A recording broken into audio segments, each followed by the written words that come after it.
Hi everybody, my name is Stephanie Shelton and I'm here to talk to you today about pet overpopulation.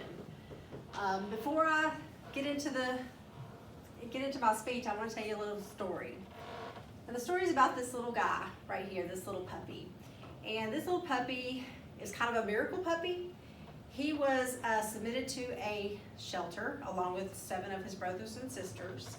And due to overcrowding in the shelter, him and his brothers and sisters were euthanized. There was nothing wrong with them, but because they didn't have the room for them, all the cages were full, they euthanized them.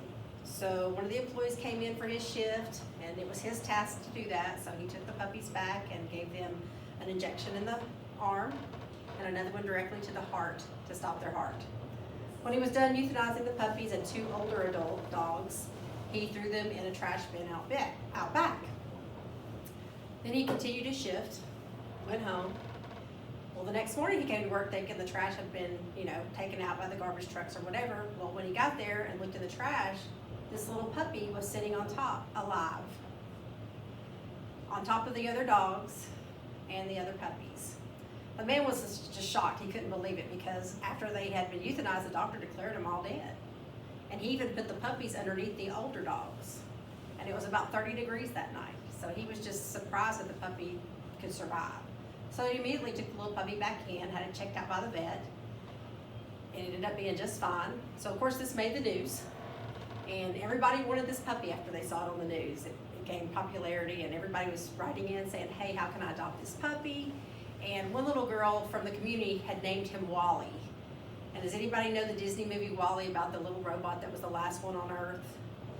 And that's kind of where she got the name. So he became known as Wally. And he was eventually adopted after they figured out how many people wanted to adopt him and they found the best home and the best fit for him. And he's living a happy life. So that kind of leads me into what my speech is about. It's about pet overpopulation and overcrowding. And as you can see, here's some dogs and cats that are in a shelter, and there's many of them in one cage, and that's kind of tends to be how it goes nowadays because they have so many. So this is a big problem that we have in the country and many countries around the world. What do you think happens to those pets once they're in the shelters? Does anybody have any ideas what might happen to them? Well, there's about 3 different outcomes. The first one, they can be adopted. Like my little dog Chipper was adopted by my son through one of the shelter organizations that comes to the pet stores on the weekends. And so that's Chipper, formerly known as Stevie. That was his shelter name, but we renamed him. Another option is they're reunited with their owners. A lot of the pets that come into the shelter are just truly lost. They've lost their home, they run away, and so they get reunited. So those are happy stories. The other option, which is the saddest of all stories, is they're euthanized. So this is a picture of some cats and kittens after they've been euthanized. And that's where they're put to death just simply because they don't have homes and don't have enough room. So some statistics on animals that enter the shelters annually. About 5.4 million enter shelters annually in the US alone. So that's not including the world. About 710,000 of those are just lost and returned to their owners.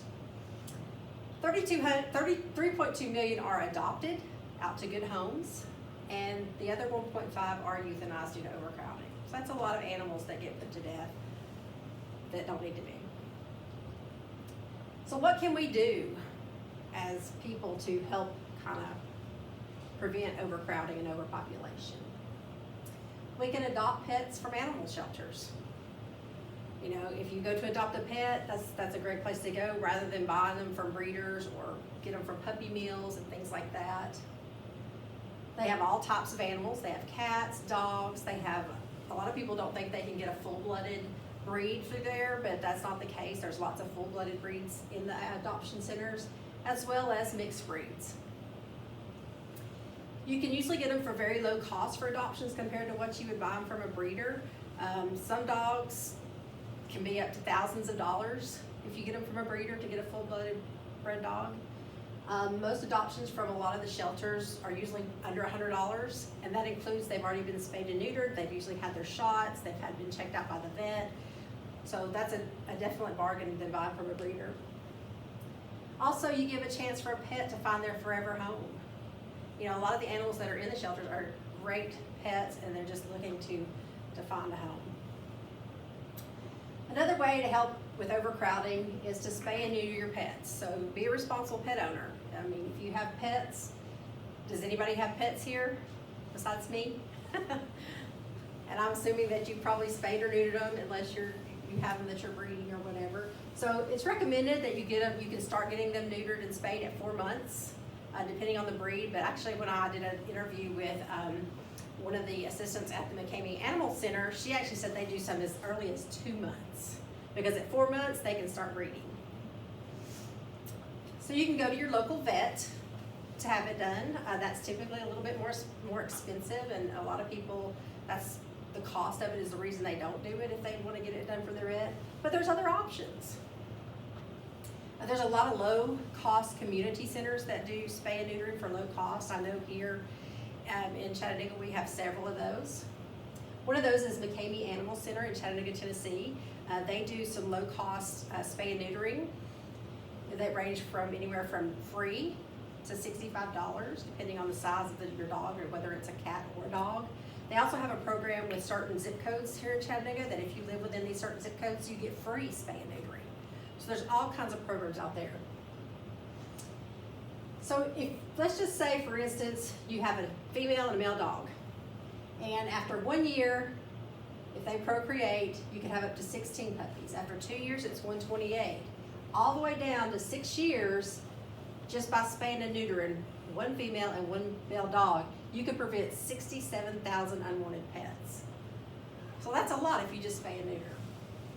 So now let's refocus on the problem. We have 6.5 million pets entering shelters annually, and of those, 1.5 million are euthanized due to overcrowding. So what can you do? You can adopt pets from animal shelters. You can be a responsible pet owner and spay or neuter your pets, just like I did with Yeti, Bella, and Chipper. So, does anybody remember The Price is Right? And Bob Barker, he always ended his shows over all the years that he hosted The Price is Right with a saying, remember, spay and neuter your pets. Thank you very much.